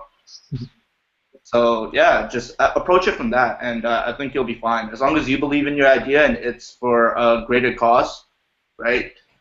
You can really come up with something great. Don't always think about the bottom line. There's always a social aspect to everything. And I'm gonna give you a combination filter story with an Enactus story. So when I was at the Enactus Nationals Conference in May, and who I personally thought the winner should be, it was the University of Windsor, because they looked at a problem, and that's over 50% of all hospital visits globally a year is because they don't have access to clean drinking water. So they went to the research department and they said, we want to give clean drinking water to the third world. So how can we end up creating a water filter that can cheaply filter water, and how can we end up bringing that to the third world in a in a way that we can produce it over there at low cost? So what they ended up doing, they took powdered clay and sawdust, and they came up with the right mixture based on the right type of clay with the right grade of sawdust, and they combined them together and basically made them into these bowls and baked them in a kiln, and they were able to successfully create a water filter for about the cost of, I think it was like $6 or $7 per filter, that they can end up selling to the public, and then obviously with a little bit of profit. So I think they were selling them for about $10 Canadian. So they went over to, I'm not sure, I think it might have been Nigeria, and they went up going into a small village, and they ended up building a kiln, and they had sourced the sawdust and the clay there, and then they started baking these filters, and they trained a local man to basically run this company, where he was making these filters, employing people, and it became hugely successful and started to spread from town to town to town to town. So, like I said, it's looking at like a problem, like chemicals or drugs in the water, and then finding the technology that will end up being able to give you the avenue to do that, and then end up finding the right market that you can end up selling the product to, based on a variety of different things, but cost is usually a big one for people. So to basically make it cost effective for your target market. So to me, like, that was I thought that they should have won last year, and like I just thought it was a great project, a great technology that will obviously help people live better. So that's my Enactus water filter story. Right. So I think what we'll do tomorrow is that we have 3 hours tomorrow. So we want to use the last hour for teams to present. There's 4 teams, about 15 minutes each. I think should be enough, more than enough.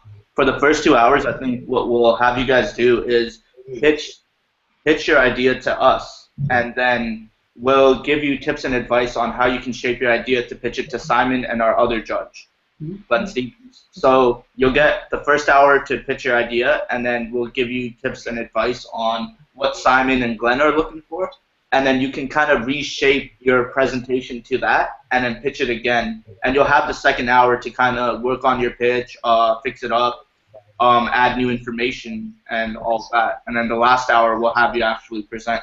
So that's what we were thinking. The first hour was going to be a seminar, a workshop on presentation and what the judges are looking for. I want to hear your guys' thought on that. So, do you guys like that format, or? Would that be done? Would the teams be separate? Yeah, or would they all be together? No, they'll be separate. It'll be separate. Matt and Waji, I don't know if they can. Or if they want, they can use that time to build on it. It's their choice. It's your choice. If you think that you need presentation help and a little bit on how to pitch your idea, you can go that route, or you can use that time to build on your pitch on your own. Yeah. Itself, right? Or practice whatever you need. But the workshop will be there for you guys. So that's a thumbs up for that. Yeah. All right. Thumbs up for me. Yeah, I think it's a great idea. Definitely. Again, we'll have Simon and Glenn there as well after if you want to talk to them. I highly recommend you exchange your contact information with Simon and Glenn. Again, it's all about networking and creating that network, and you have an amazing opportunity here to do that. And I just want to add to that, if when I talk to you and if I know anybody that I know can end up helping you out, I will definitely end up connecting you with them so that I can help you make your ideas grow. Yeah, definitely. And to attest to that, for this event, I was looking for keynote speakers, relatively professors, and I didn't want to bother Simon at first because he has such a hectic schedule, so I was trying to do it on my own. And the last 2 days, I contacted Simon, like, hey man, kind of drawing blanks here, can you help me out? In a span of a day, I think, he got me about 2 or 3 professors that were willing to talk to me about the event. It didn't meet with their schedule because of short notice, but yeah, if you talk to Simon and you need something, believe me, he has the resources to get it to you. Okay, that was a bit on our keynote speakers. Simon, John, do you guys want to have any closing remarks? Any tips? Any closing comments? I think I'm good. I don't know. Awesome. Go out there, guys. Kill it. I really want to thank you, Simon and John, for taking time out of your busy days to do this for us. It's a great initiative, and we hope to continue this next semester and every semester after that, just to help young entrepreneurs have a toolkit and give them a pathway that they can walk on to become successful. I also want to thank all of our participants. I know everything was a bit short notice and a bit rushed, but thank you guys for taking time out of your busy days to participate in this. And I I guarantee it'll be well worth it. I just want to say one thing for 1 second, if that's okay too. We're actually running another pitch event in January as well. So I'm sure that anybody there, if you're still interested in pitching, if you have a great experience, that you'll be more than welcome to come and compete. And then I know that the student councils at Brock and Niagara College are putting on a huge entrepreneurship conference in March. They're going to be held at both schools and the Meridian Center, and there's going to be a pitch competition there. So I talked to Shane Malcolm, who's the student council president, yesterday. He was asking me about format, and we're thinking about doing one for Brock, one for Niagara College, one for Niagara College and Brock students to combine as a team, and then one for other local businesses to pitch as well. So that will be another great event. Hopefully I'll get your information from you tomorrow, and then anytime I hear of any event or anything, I'll definitely send you the information to try to help you out. Awesome. Also, another event, and John knows about this, Annika, I met her in BioLinc through John. She's also running an event in March. There'll be more details on that when she comes back from her trip in Colorado. So a lot of pitching opportunities for you guys to practice, to win, to grow your businesses, and I recommend you take every single opportunity you get, no matter what. And again, I'll have Simon give me all the information, and I'll post it in the group that we're in right now, so you guys will have that information ready for you. Just to close, I wanted to talk a bit about marketing your company. So our VP of marketing here at Enactus, Brock, he actually runs his own company, and it's called Gnarly Media. He does all the media for us, and he's great. I wish he was here to be a keynote speaker, but he got caught up in some work today. But I'm going to post this document for you guys that he sent me, and the document basically talks about how to effectively use the social media space that you have, and how to post, and like the little rules about posting about your company to gain exposure and stuff like that. I'll just give me 1 sec. I'll post it in the group right after, but it's basically educating yourself on using your social media space and how you should use it. So like programs that I think John mentioned it. Is it Hootsuite or yeah? Hootsuite. Yeah, Hootsuite aggregates all the social media platforms. Yeah. Yeah, they're all developed to help you with that pace and presence, and they make everything easier to manage. So if you have a Facebook, Instagram, Twitter, and all these other social media outlets, they can get kind of hectic to manage, and they can start to get a bit messy. You should really utilize these programs to help you organize all of that. And like, if you're really convinced like you don't need social media, I think you'll be falling behind the curve. Even if your business idea is just in the creation phase and you haven't started implementing yet, I recommend you start getting some traction for your idea. Start using social media to your advantage to gain a following for your idea, so you'll already have a base of people that believe in what you're doing. That's just a little bit of what I wanted to say on the topic. I won't butcher it because Bailey could explain it, and Simon knows Bailey's knowledge on social media. He'll be at the event as well. He'll be taking pictures and videos of you guys. Talk to him as well. He's always open for working for new and upcoming businesses and entrepreneurs, and he's really, really good at what he does. He was in South Africa with me, and we're going to release kind of a promotional campaign of our experience there, so stay tuned for that as well. But that's it for today's event. I want to thank you guys again, everyone that came out, all the viewers that are watching right now. Thank you guys so much. Every view just helps us grow this event and grows the scope of it as well. Do any of you have any closing comments? Anything you want to say? Anything for tomorrow? Are you guys excited? Win $800, hopefully. Just a reminder of the time and place. Time and place. So just a reminder of the time and place. We will be meeting in Karen's 207 at 2 p.m. The event will be live streamed again, so everyone that's watching on YouTube, you can watch all these. You can watch everyone present. You can see their pitches. You can get an idea of what kind of businesses these guys are running. So when you see them at another pitch competition, maybe give give them, you can get great advice from them, and also hopefully one day end up competing with them as well, or even working with them.